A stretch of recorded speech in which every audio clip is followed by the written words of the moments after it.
Boa noite a todos.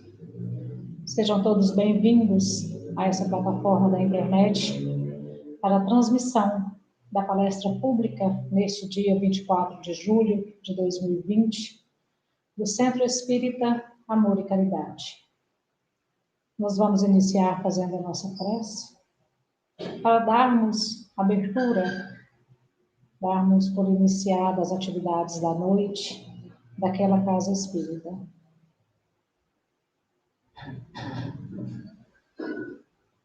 Então vamos silenciar os nossos corações, os nossos pensamentos, procurando nos concentrar neste momento, trazendo para a nossa mente a figura do Mestre Jesus, esse amigo, esse companheiro, que se faz presente entre nós por meio do seu Evangelho de luz, esse farol que nos leva a Deus. Nesta noite, nós louvamos, bendizemos e glorificamos ao Senhor da vida. Pai de infinita bondade e misericórdia, graças te damos por essa oportunidade bendita de estarmos juntos, mesmo que separados fisicamente, mas juntos em vibrações.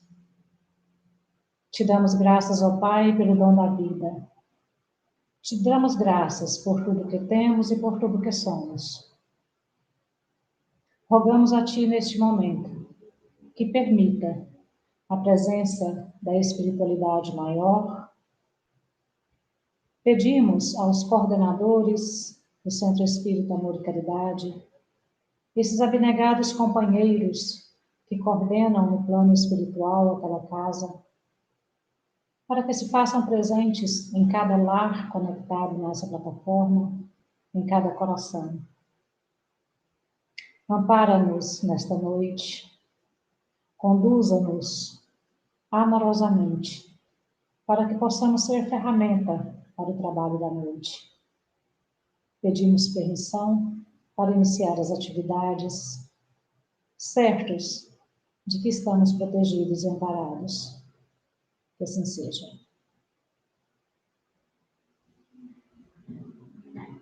Inicialmente, a minha gratidão a Deus pela oportunidade de mais uma vez estar aqui para refletirmos um pouco sobre o Evangelho de Jesus, à luz da doutrina espírita, à luz do que nos diz os Espíritos. A minha gratidão a essa casa espírita, Centro Espírita Amor e Caridade, localizado no Jardim Aureni 3, aqui em Palmas. A minha gratidão à direção da casa pela confiança. Muito obrigada. Nesta noite nós vamos refletir um pouco, a nossa reflexão foi extraída, por sugestão da coordenação da casa, do Livro dos Espíritos, na quarta parte, onde diz das esperanças e consolações. Então nós vamos refletir sobre o capítulo 1, das penas e gozos terrestres, especificamente as questões 920 até 933, que tratam da felicidade e infelicidade relativas. Então, quando nós vamos verificar exatamente o que significa relativo, né? Então, nós vamos perceber aqui que a palavra relativo, colocada por Kardec nesse item, felicidade e infelicidade relativos. Relativos a tudo aquilo que não é absoluto, aquilo que muda, que varia. Então, ele vai falar exatamente disso. O que é a felicidade e a infelicidade nessa mutação em que nós vivemos neste planeta? Então, aqui, nós já começamos entendendo de que não estamos falando da felicidade dos espíritos puros, porque a deles não é relativa, a deles é completa, a deles é sólida, não se modifica, é absoluta. Já a nossa, enquanto encarnados neste planeta de provas e expiações, com as nossas limitações, com as nossas falhas ainda, então a nossa felicidade e a nossa infelicidade são relativas. E na pergunta 920, nós vamos ver Kardec perguntar especificamente para os espíritos: pode o homem gozar de completa felicidade na Terra? Vejamos bem, completa felicidade. Então, aqui, Kardec já perguntou se neste planeta Terra nós podemos ser felizes completamente, absolutamente.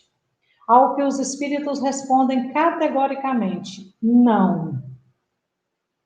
Por isso que a vida lhe foi dada como prova ou expiação. Ou seja, nós estamos neste planeta expiando e provando.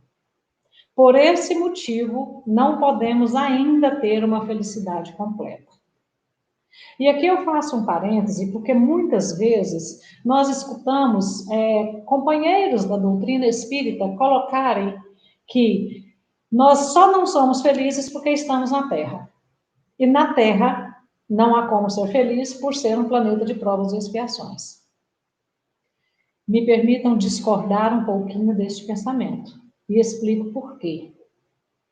A nossa felicidade e a nossa infelicidade depende de nós, individualmente. Ou seja, se a Shirley hoje desencarnar aqui e encarnar em Marte, ela vai ser feliz? Não. Não, porque a Shirley vai levar tudo o que ela tem hoje, as limitações, as falhas, aquilo que ainda precisa ser corrigido. Então, independente de que planeta eu esteja, eu não vou ser feliz completamente, porque eu ainda tenho as minhas limitações. Eu ainda tenho o que burilar no meu espírito. Então, a culpa não é do planeta. Porque quando a gente diz assim que, eu não sou feliz porque eu estou no planeta Terra, fica parecendo que a culpa é do planeta. Isso não é verdade. A culpa é nossa. O planeta é o planeta.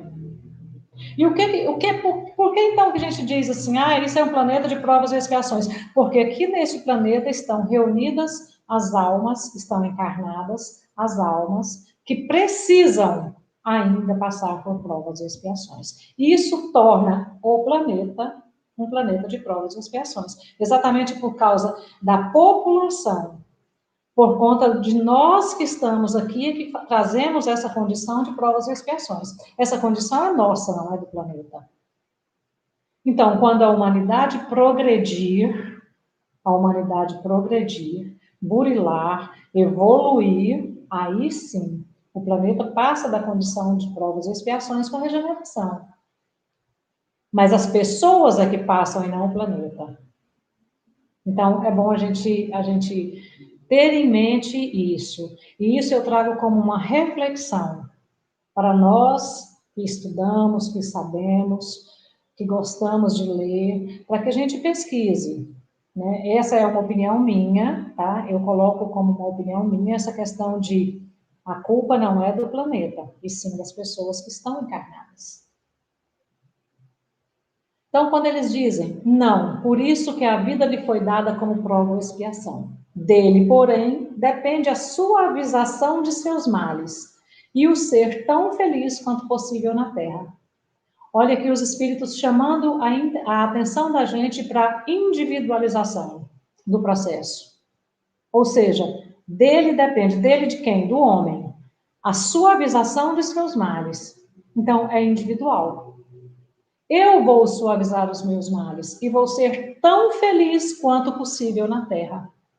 Por que tão feliz quanto possível na Terra? É como eu acabei de dizer, não é que a Terra não me permite ser feliz, mas é exatamente o meio onde eu estou inserida. As pessoas com quem eu estou, os demais companheiros de jornada que estão na mesma condição que eu. Então, eu vou ser tão feliz quanto possível nesse meio em que eu estou inserida. E aí a gente vai ver eu gosto sempre da história de Paulo, né, que era Saulo, e foi batizado como Paulo, o apóstolo dos gentios, né? E a gente vai ver que Paulo era exatamente uma pessoa que tinha tudo. Paulo foi educado pelos maiores educadores, né, na Grécia Antiga. Paulo nasceu em berço de ouro, com família rica, uma eloquência brilhante, uma inteligência fora do padrão para aquela época, um jovem com muita saúde, com muita robustez, mas que não tinha felicidade. Não tinha. E Paulo conta no livro Paulo Estevão que a primeira vez que ele sentiu o êxtase da felicidade foi quando ele levou as 39 chibatadas, exatamente por estar defendendo as ideias do carpinteiro de Nazaré. Exatamente porque ele recebeu de Jesus na estrada de Damasco essa missão de levar o cristianismo adiante às comunidades, e daí as cartas de Paulo, né, que ele escreveu às comunidades por onde ele passava, relatando e aconselhando aquelas pessoas de como se comportarem, de como praticarem a boa nova, e ele foi um grande divulgador do Evangelho do Cristo. Então, a felicidade que Paulo encontrou não foi nos bens materiais que ele possuía. E aí, na pergunta 921, Kardec pergunta: concebe-se que o homem será feliz na Terra quando a humanidade estiver transformada? Isso é uma afirmação. Então, quando a humanidade estiver transformada, o homem será feliz. Na Terra. Olha bem o que ele diz. Na Terra, não é outro planeta, é aqui. Para isso, a humanidade precisa se transformar. Não é a Terra.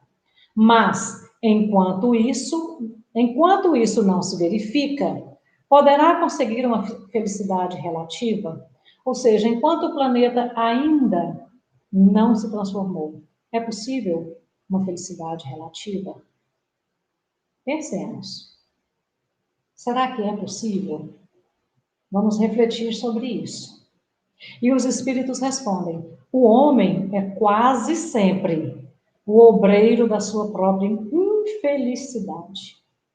Praticando a lei de Deus, a muitos males se forrará e proporcionará a si mesmo felicidade tão grande quanto comporte a sua existência grosseira.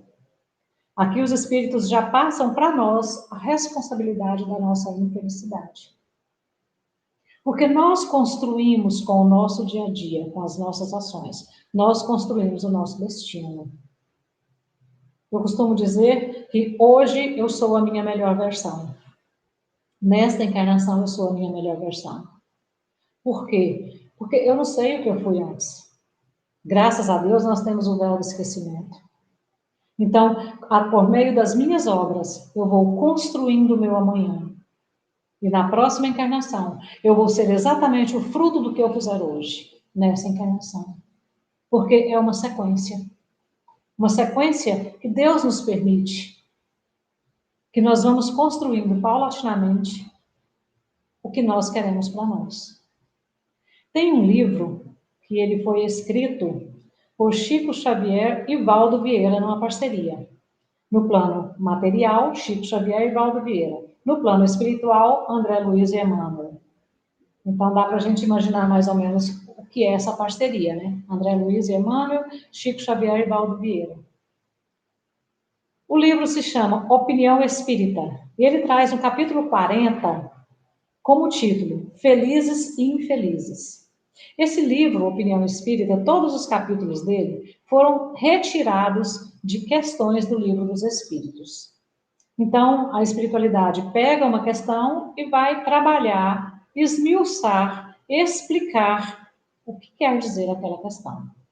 E nessa questão, Felizes e Infelizes, no capítulo 40, livro Opinião Espírita, que tem como título Felizes e Infelizes, os orientadores do plano espiritual, por meio da psicografia de Chico Xavier e Valdo Vieira, vem nos dizer: o conceito espírita da felicidade nem sempre enxerga os felizes onde o mundo os coloca.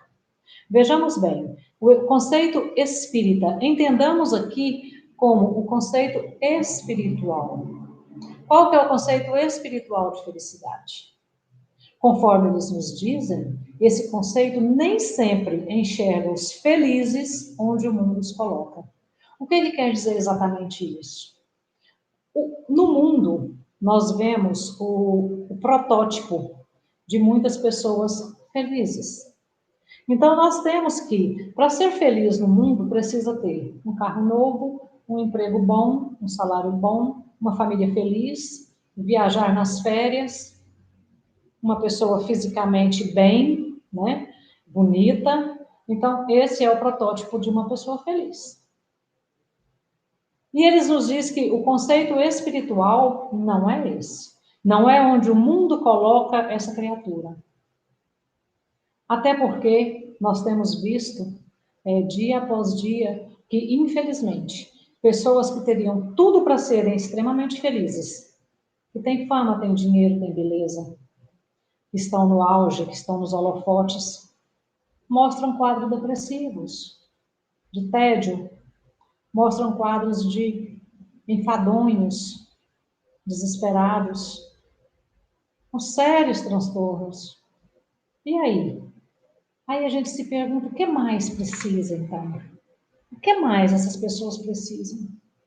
Porque, teoricamente, elas têm tudo. Elas podem ir aos melhores restaurantes, fazerem as maiores festas de aniversário, de Natal, de final de ano, enfim.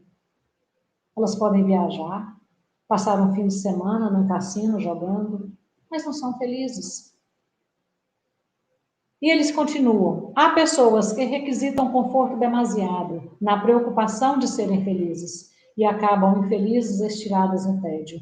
Ou seja, a gente requisita tanto conforto, a gente coloca a nossa felicidade num patamar de que eu só vou ser feliz quando eu tiver isso, eu só vou ser feliz quando eu tiver uma casa na praia, quando eu tiver uma lancha, quando eu tiver, e quando eu tiver, e aí?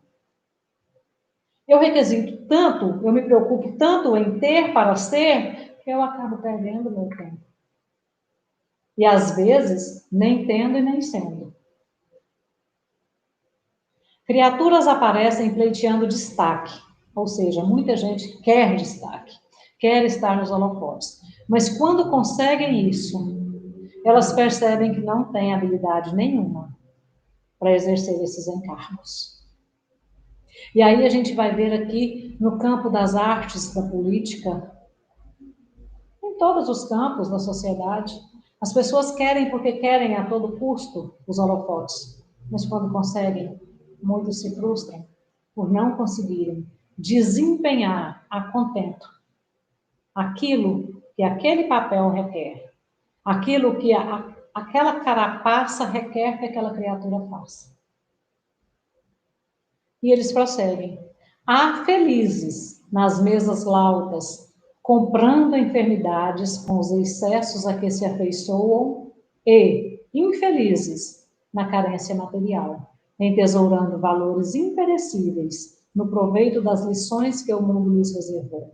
Ou seja, nas mesas fartas existem muitos dos nossos irmãos comprando enfermidades, exatamente por conta dos excessos que se praticam. E aí nós vamos falar dos excessos da gula, dos prazeres, da bebida. Isso tudo está comprando as enfermidades. E paralelo a isso, a gente vê na carência material pessoas infelizes, mas que estão entesourando valores imperecíveis.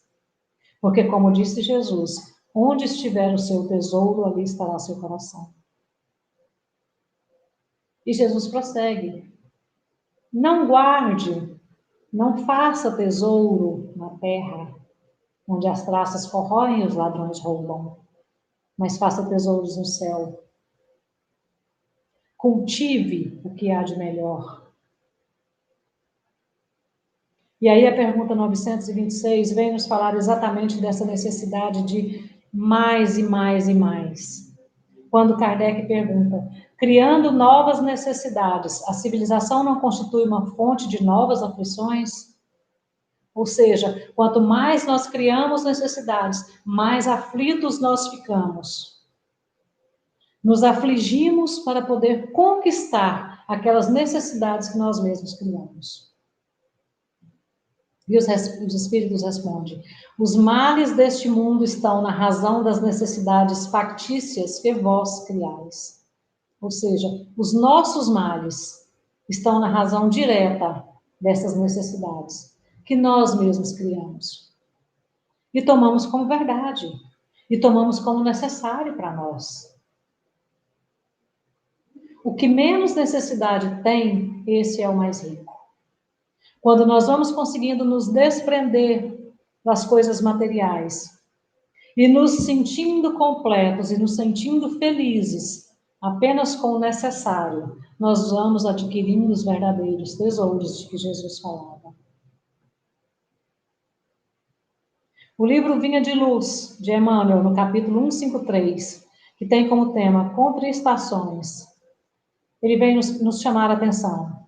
Em muitas ocasiões, quando as criaturas terrestres choram, seus amigos da esfera superior se alegram, à maneira dos pomicultores que descansam tranquilos depois do campo bem podado. Lágrimas nos lares da carne frequentemente expressam júbilos nos lares celestiais. E por que isso? Quando nós choramos no nosso lar terrestre, os nossos amigos do plano espiritual, a espiritualidade superior, que tudo vê, que tem uma visão ampla do todo, e entendem que essas lágrimas são necessárias para a nossa evolução, para a nossa maturidade espiritual, então eles se alegram. É exatamente isso que ele diz. Lágrimas aqui, sorrisos lá. Sorrisos aqui, choro lá. É claro que nem sempre. Eu não estou dizendo aqui que isso é regra. Porque se aqui há sorrisos de contentamento, de gratidão, lá também há sorrisos. Agora, se os sorrisos daqui são exatamente e principalmente e unicamente por conta das questões materiais, então lá há choro. Choram porque percebem que nós estamos perdendo o nosso tempo. Choram porque percebem que nós não estamos levando o ensinamento de Jesus como deveríamos levar. Os nossos anjos guardiões, eles não folgam, porque quando nós estamos passando por padecimento, os orientadores divinos, eles não folgam. Mas eles descansam porque eles sabem que aquele padecimento é necessário para nós. Esses padecimentos é que vão nos fazer pessoas melhores. Continuando a mensagem do livro Opinião Espírita, eles nos dizem, em toda parte, surpreendemos os felizes de saúde, que abusam da robustez, caindo na desencarnação prematura. Ou seja, a pessoa é tão saudável, mas tão saudável, que ele negligencia os cuidados com o corpo e acaba desencarnando prematuramente. É a negligência com o corpo. E os infelizes de doença, que senhoreiam longa vida pelo respeito que dedicam ao corpo. Ou seja, as pessoas que já têm algo debilitado no seu corpo físico, ele cuida tão bem do seu corpo por conta dessa debilidade, que ele acaba tendo uma vida mais longa do que aquele que tinha uma saúde robusta e negligenciou os cuidados. Em todos os lugares, os contrastes aparentemente chocantes. Situações risonhas muitas vezes geram suplícios por vindouros. Situações risonhas. Quando nós gargalhamos demais. Quando nós achamos que isso é felicidade. Gargalhamos por motivos fúteis. Gargalhamos por conquistas fúteis daquilo que não é necessário. Nós estamos acumulando lágrimas. Por não saber quem as possui, empregar criteriosamente a felicidade que lhes foi emprestada. Aqui e ali surgem sem conta os felizes e infelizes. Eu achei interessante quando eu li isso daqui. Aqui e ali surgem sem conta os felizes e infelizes. Olha só, eu sou feliz, mas sou infeliz. Nos enganos em que se arrojam. Eu sou feliz, mas eu estou vivendo um engano, então eu sou infeliz. E nós vemos ainda os infelizes felizes, os infelizes do nosso ponto de vista, nas provações em que se elevam. Do nosso ponto de vista, aquela criatura é extremamente infeliz, mas ele é feliz. Porque é uma pessoa que está passando pelas provações pelas quais ele precisa, com resignação, com fé, com coragem, com confiança. E aí nós vamos ver grandes vultos da humanidade. Sócrates era considerado infeliz, e é o pai da filosofia. Ele foi condenado à morte, né? E a condenação dele, a morte dele se daria por uma ingestão de uma grande quantidade de cicuta. E ele foi condenado à morte exatamente porque ele ensinava aos jovens a pensarem, a terem uma visão crítica das coisas. E aquilo incomodava. Então ele foi condenado à morte. E quando ele estava aguardando o veredito do seu julgamento, de sua esposa lá aguardando, e logo que saiu o veredito e ele foi condenado, ela correu até ele para contar. E ela falou: Sócrates, você foi condenado à morte. E ele falou assim: mas todos nós estamos condenados à morte. Quem não está? Todos nós vamos morrer. Com muita tranquilidade. E ela insistiu: mas a sua condenação é injusta. E ele olha para ela e fala: e você gostaria que fosse justa? Vejamos só a tranquilidade de espírito dessa pessoa. Enquanto que aquele que o condenou, naquele momento, era o feliz, depois foi extremamente infeliz, quando descobriu que havia condenado um discípulo do Cristo. Um precursor que veio trazer, né, as ideias. Jesus era um infeliz aos olhos de muitos, e ele renovou o mundo com a sua mensagem. Ele era infeliz aos olhos da materialidade, que nada possuía, e ele renovou o mundo.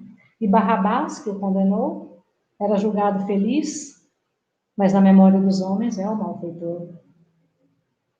Então, apliquemos o entendimento espírita aos acontecimentos cotidianos e verificaremos que os felizes e os infelizes não estão qualificados pela abastança ou pela indigência que entremonstram nos quadros exteriores.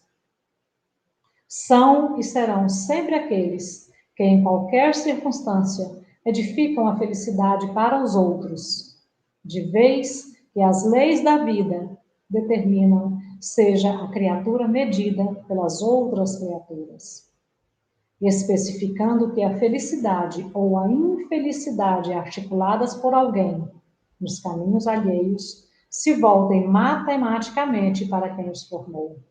Então, o que ele quis dizer aqui com esse final? Especificando que a felicidade ou a infelicidade articuladas por alguém nos caminhos alheios se voltam matematicamente para quem os formou. Ou seja, se eu construo a minha felicidade à custa de um irmão, à custa de uma comunidade, à custa de uma sociedade, isso automaticamente vai se voltar. E aqui nós estamos falando da lei de ação e reação. Tudo que vai, uma hora volta. Quando nós encarnamos, nós sabemos exatamente o que vamos passar. Muitos de nós. Exceto aqueles que não têm condição nenhuma de participar do seu planejamento reencarnatório. Mas a grande maioria participa. E quando não participa, é comunicado do que vai acontecer, do que precisa passar. E graças à misericórdia divina, nós temos o véu do esquecimento. E aí nós chegamos aqui e simplesmente negligenciamos as provas pelas quais nós precisamos passar. E aí na questão 923, Kardec pergunta: o que para um é supérfluo não representará para outro o necessário, e reciprocamente, de acordo com as posições respectivas, ou seja, o que para mim é supérfluo, para o outro é necessário. O que é que nós vamos entender aqui? Se uma pessoa ganha 10 mil reais por mês, ele tem um padrão de vida e as compras de supermercado determinadas naquele salário. Se ele, de repente, há um revés e ele passa a ganhar R$ 1.000, automaticamente ele vai cair o seu padrão de compras materiais. Então, o que era supérfluo em um momento, o que era necessário, agora é supérfluo. E nós vamos criando as nossas necessidades de acordo com aquilo que temos e com o que vivemos. E aí, nessa pergunta 923, tem uma fala dos espíritos que eu destaco, que eu acho bastante importante, quando eles dizem: o homem criterioso, a fim de ser feliz, olha sempre para baixo e não para cima, a não ser para elevar sua alma ao infinito. O que ele quer dizer com isso? Se eu elevo o meu olhar para baixo, eu vou perceber que muitos dos meus irmãos não têm o mínimo. Se eu passo todos os dias e vivo de frente a uma loja da Ferrari, eu vou entender que a Ferrari para mim é uma necessidade. Agora, se eu olho para baixo e eu vejo que tem um irmão meu que não tem nem o que comer, e eu sento na minha mesa e vejo o alimento, o primeiro sentimento será de gratidão. E a pergunta 925, já indo para o encerramento, por conta do horário, a dona Meli já deve estar pensativa ali também, porque nós temos um horário a cumprir. A pergunta 925, Kardec pergunta: por que favorece Deus com os dons da riqueza a certos homens que não parecem tê-los merecido? Por que Deus permite que alguém tenha a riqueza, se aos nossos olhos essa pessoa não merece? E os espíritos respondem: isso significa um favor aos olhos do que aos olhos dos que apenas veem o presente. Mas fica sabendo, a riqueza é de ordinário, prova mais perigosa que a miséria. Ou seja, a pessoa ter dinheiro é muito mais perigoso do que ele não ter. Partindo para o encerramento agora de verdade, a pergunta 933 é a última, né, desse raciocínio. Assim como quase sempre é o homem o causador de seus sofrimentos materiais, também o será de seus sofrimentos morais? Os espíritos respondem: mais ainda, porque os sofrimentos materiais algumas vezes independem da vontade. Mas o orgulho ferido, a ambição frustrada, a ansiedade da avareza, a inveja, o ciúme, todas as paixões, numa palavra, são torturas da alma. Então, eu sou o responsável pelos meus sofrimentos morais. Muito mais. Porque são sentimentos meus que eu cultivo. Então, eu tenho a responsabilidade de mudá-los, de transformá-los. E aí ele nos chama a atenção que o ciúme e a inveja são dois males da humanidade. E ele coloca como câncer na alma das pessoas. O ciúme e a inveja. O ciúme, a pessoa ciumenta, ele nunca está feliz. Porque ele não tem confiança no outro. Ele não tem confiança em si mesmo. E a pessoa invejosa.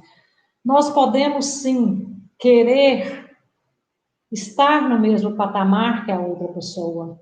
O perigo é quando nós queremos tirar a outra pessoa para nós estarmos no lugar dela. Esse é o perigo.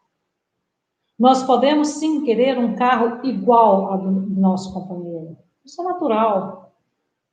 Eu posso querer um carro bom, eu posso querer uma casa boa. O que eu não posso querer é tirar do meu irmão aquela oportunidade para que eu tenha. E finalizando, o que é que nós precisamos para ser feliz? Nós já vimos que não é receita de bolo, não existe um manual, não existe um livro que vai nos dizer.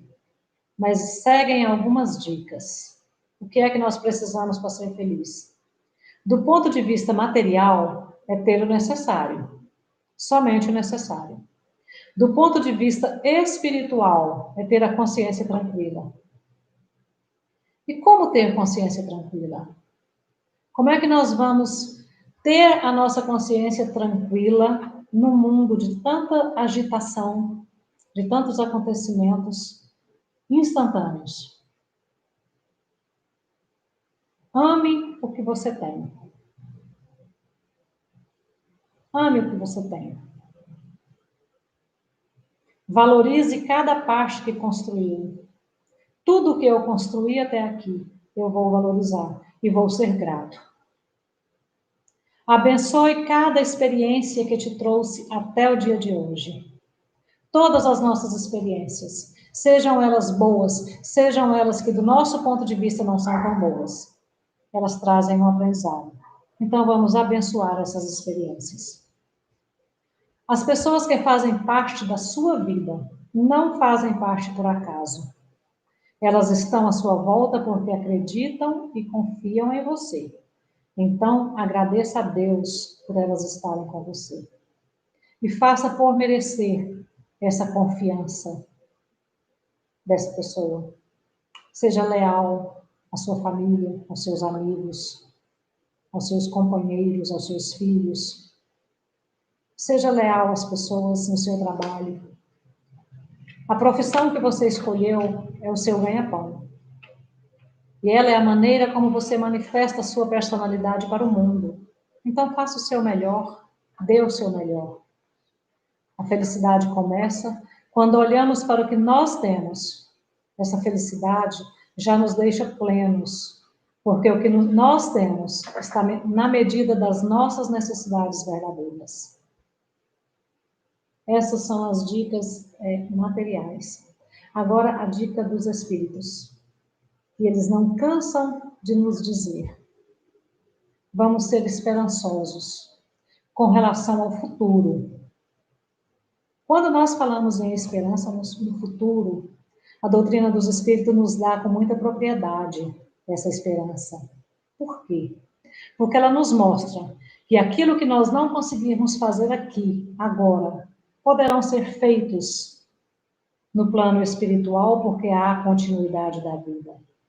E se necessário for, em outra encarnação. Quantas vezes se fizer necessário. Então, é esse o consolo, é essa a esperança que a doutrina dos espíritos vem nos dizer. Não deu certo agora? Não se desespere. Não existem penas definidas de caráter permanente. Você não vai ser jogado no fogo do inferno, ad eterno, e vai arder até o resto dos tempos. Esse é o consolo que nós temos na doutrina dos espíritos, porque ela nos diz, levanta, sacode a poeira, você vai ter uma outra chance, você vai novamente, às vezes com as mesmas pessoas, às vezes com outras. E aí a gente vai reparar que algumas pessoas dizem assim, mas para vocês espíritas é muito fácil, porque vocês contam com essa crença na reencarnação, então o que não for feito agora vai depois. Mas aqueles espíritas que realmente estudam e se dedicam, certamente esses não querem deixar nada para depois. Querem se aprimorar o quanto mais nessa encarnação.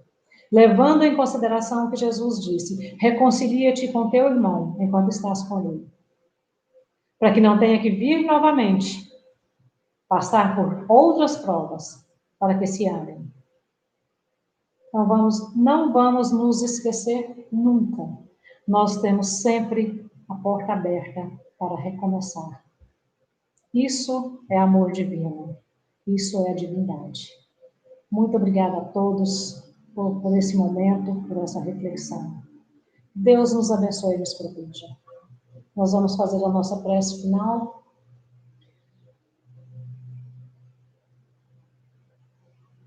Neste momento, queremos vibrar luz, paz, consolo, harmonia, para todos os irmãos que neste momento padecem as dores da alma, as dores do corpo, por todos os irmãos que perderam seus entes queridos, por todos os irmãos que desencarnaram e que se encontram em situações de turbulência, de não aceitação. Queremos vibrar luz e paz por todo o planeta Terra. que neste momento a humanidade passa por aflições diante de uma pandemia.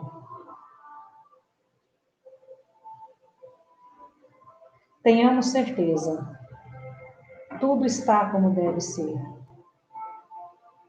O Senhor da vida, que tudo vê e tudo sabe, está no controle de tudo. Façamos nós a nossa parte. Sigamos nós as orientações de saúde, de zelo, de cuidado com o corpo físico. Mas tenhamos certeza, Deus está no comando de tudo.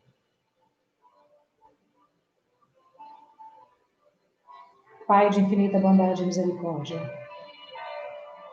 te agradecemos por esse momento de reflexão. Te agradecemos por estarmos juntos neste momento, em vibrações fraternais, pelo planeta Terra, pelo nosso país, pelos nossos governantes, que eles possam ser intuídos para as melhores decisões, as melhores práticas. Te pedimos, ó Pai, permita-nos uma noite tranquila, um sono reparador. Dá-nos, ó Pai, a certeza de que não estamos sozinhos, de que estamos amparados e protegidos. E que seja feita sempre a Tua vontade, Pai, e não a nossa. Mas é pela Tua misericórdia que pedimos. Ajuda-nos a ser melhores. Pedimos permissão à espiritualidade do Centro Espírita Amor e Caridade para encerrarmos as atividades desta noite. E mais uma vez te falamos, ó Pai, muito obrigada por tudo e por tanto. Que assim seja. Uma ótima semana, um ótimo final de semana para todos. Que Jesus esteja no coração e na mente de todos nós. Muita paz.